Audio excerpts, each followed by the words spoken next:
Please, don't try what you're about to see at home. We're surrounded by experts that keep us safe. We get hurt so you don't have to.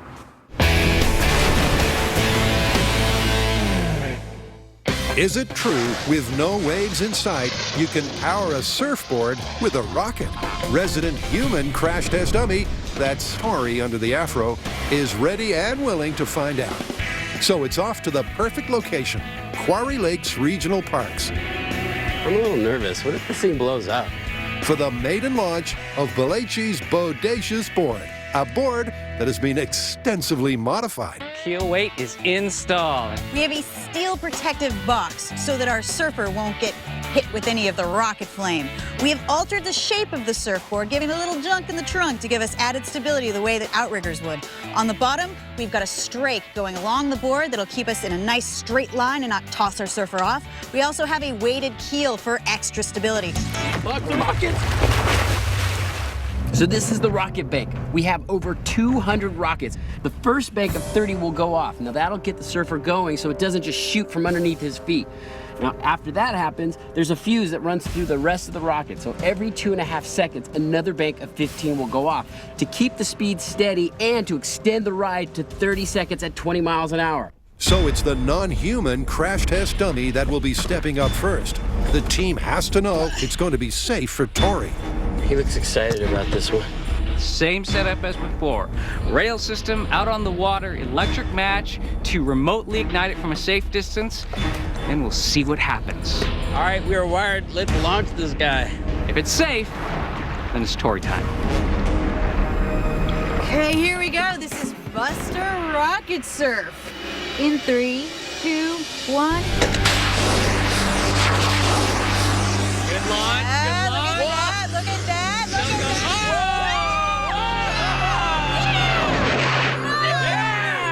That was awesome! Buster's Rocket Surf was an epic ride. It totally worked! That's awesome! And he didn't fall in, he surfed it. Just that last jump made it a little scary to actually think Tori's gonna be on the board. I think it's time I suit up. I think so. I've already picked out a really nice bouquet to bring to him in the hospital, and I'm sure there are not that many stitches involved. Welcome back. This is Mythbusters, and this is James frickin' Cameron. I am indeed James frickin' Cameron. We've been testing a very controversial story here.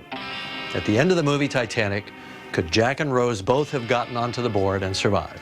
So we conducted some small-scale tests here in a tub in the shop. Jeez and crow, Jack. And at that point, it was looking pretty good for my movie. Yeah, then we extensively tested hypothermia. What's your diagnosis, Dr. Heidemann? He's dead. So again, the movie's right, huh? Jack, in the water, would have died before a rescue got there, and Rose, out of the water, could have held on. So, it's myth confirmed, right? Not just yet. We almost never call it based on the scale tests alone. The ultimate test is always full scale. Okay, full scale, but the actors are no longer available, so you're gonna be Jack, you're gonna be Rose. Yes! Wait a second, I have a problem with this. What? We weigh more than Jack and Rose. Ah, you're totally right. Well, look, we got to build a board anyway, so let's scale up its buoyancy to adjust for our increased mass, and then we'll put it to the test once and for all. Are you ready, Rose? Don't call me Rose. Sorry. So it's crunch time for Cameron's Conundrum. Off the shores of Treasure Island, will Rose Heinemann and Jack Savage both get on board the board and both survive until rescue? And speaking of the board, We've had this thing carefully crafted to be an accurate replica of what was in the movie, based on designs provided by the Maritime Museum of Nova Scotia. It's the same material, same size. It's what we're going to use. next it's over to the wardrobe department to get dressed for the occasion. Let's go swimming. In addition to this, I'm going to be wearing this cork and canvas replica life preserver, which Adam sewed up, and it's exactly like what they had in the movie. Indeed, it's a period-accurate piece, made of the same materials and with the same buoyancy as the one Rose was wearing. And speaking of accuracy, Jamie has finessed the floating question. So the board matches the movie, but we don't. We're heavier, obviously. So we're adjusting the board to give it the same amount of lift and stability that it does for Rose. According to our math, we need to make it 11% more buoyant. However, we're not just relying on a number. We'll know we've got it right if visually me on the board matches Rose on the board in the movie. And what do you know? It does, which means they're in business. Woo! Meaning the myth is ready to sink or swim. All right, Jamie, you ready for me to start the timer and start this test? Go ahead. Okay, 63 minutes till rescue starts. Now. Okay, Rose. I mean, Jamie. Sorry. Let's see if we can both get on this thing. As the small-scale test predicted, it's not looking great.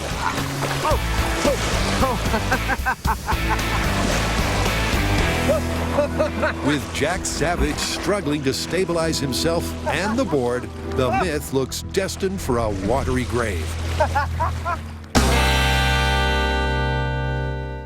Coming to a hospital near you, Tori Belleci, Rocket Rider. This is gonna be so sick. But before we try this, I wanna make sure this thing is rideable. I come in peace. As long as you don't end up in pieces. So Tori's up. He is looking for stability because we actually haven't ridden this board before.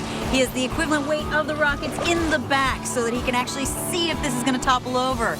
It's looking good. I think we might actually have a rocket test coming. The stability's good. Let's go for it. Yeah!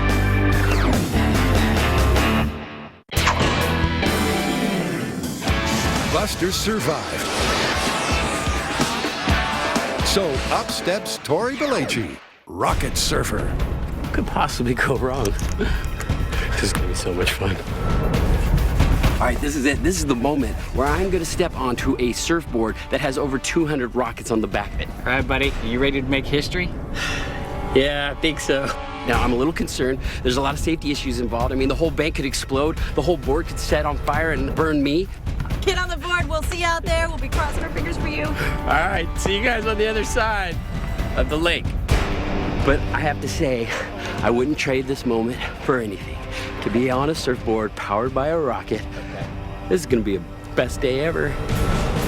Belleci 1, this is Control. Take your position on board the board. You are go for launch. We're getting close to being ready. Systems check is complete. You are cleared for takeoff. This is Rocket Surfer Final Experiment. Rock the rocket! Go, go, go! In 3, 2, 1. Ignition. We have liftoff.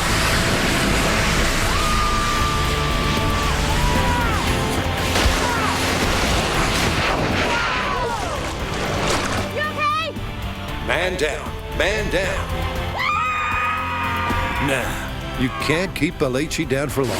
That was one incredible ride. The acceleration was insane. I did it! I rode the rocket surfboard! Everything didn't go exactly according to plan. Some of the rocket banks went off too early, meaning he didn't have that nice, slow acceleration we hoped for, but a little bit more of a hold on for dear life kind of ride. That was awesome! Rocket surf! But he still did it. He held on to the almost bitter end before he fell off. That was insane! You did it! It literally happened so quick. It was like I was trying to get my balance and I hit the switch, and before I knew it, I was in the middle of the lake. It was crazy. Crazy, incredibly lucky, and a brilliant feat of engineering. This is one of those experiments where 100 things have to go right in order for you to be successful. Getting that 30-second, 20-mile-per-hour ride is a very difficult problem, mostly because of the rockets. They're heavy, they have a high center of gravity, the timing is critical, you don't have a lot of space. Having been said, I feel like we all need to go buy some lottery tickets, because that could have been disastrous, but it went exceptionally well. And with that, it's back to the shop to wrap it up. I think we should supersize this.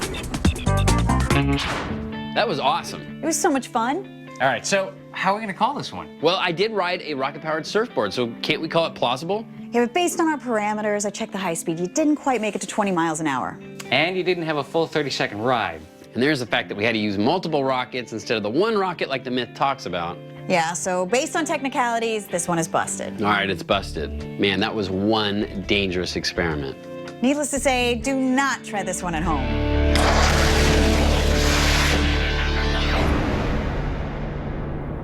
Want to know why we did what we did and didn't do what we didn't do? Go to discovery.com/Mythbusters After Show and see why. You ready to start this test? Okay, Rose. Jamie. Sorry. Let's see if we can both get on this thing. Will Adam and Jamie's Titanic tale be consigned to Davy Jones' locker? Jack's first attempts to get aboard the board seem very similar to the movie. The board does appear to be only made for one. But once they stabilize and get their balance, things are looking up. All right. Baby steps. Baby steps. So when I first got on, it felt anything but stable. Just like the movie and the small-scale test we did, it felt like it could tip at any moment. It's holding us up out of the water, mostly. And if we were in nearly freezing temperatures in danger of passing out, that would be a real issue. So I had an idea. You're wearing a life jacket. What say, Rose, spread some of her buoyancy around. Let's put it underneath this thing and get every bit we can out of it. And it's the MacGyver-style tweak that really puts the nail in this myth's coffin. The additional buoyancy has made a massive difference. They're no longer floundering around, but sitting pretty. In fact, so pretty that Rose is ready to nap her way to the 63-minute rescue. 80% of my body is out of the water and in the air. Yeah, same here. If we can hold this sort of stationary, I think we're golden. Jamie, we're almost there. 15 seconds. Well, you know, however noble Jack's intentions might have been, sometimes discretion is the better part of valor. Hang on, Rose! With all we've learned, I think Jack's death was needless. Don't call me Rose. Sorry. The key fact is, we're rescued. We totally made it. On top of the board with most of our bodies out of the water in 63 minutes. All right, James, we have some good news and we have some bad news. All right, give me the good news. Okay. Well, the good news is the movie got it right as far as hypothermia. Jack would have drowned and Rose would have been able to hang on long enough to be rescued. The bad news is, based on our experiments, we have to find that they both could have survived on that board. Really? There were a couple of things, and the first was that we were able to retie the life preserver that Rose was wearing underneath the board, and that gave it more buoyancy. And we were able to prop up our bodies on the board so that most of our body mass was actually outside of the water. Based on that, we gotta say, this is plausible. Rose and Jack could have survived. I think you guys are missing the point here. The script says Jack dies. He has to die. So maybe we screwed up and the board should have been a little tiny bit smaller, but the dude's going down. I can't argue with that. No.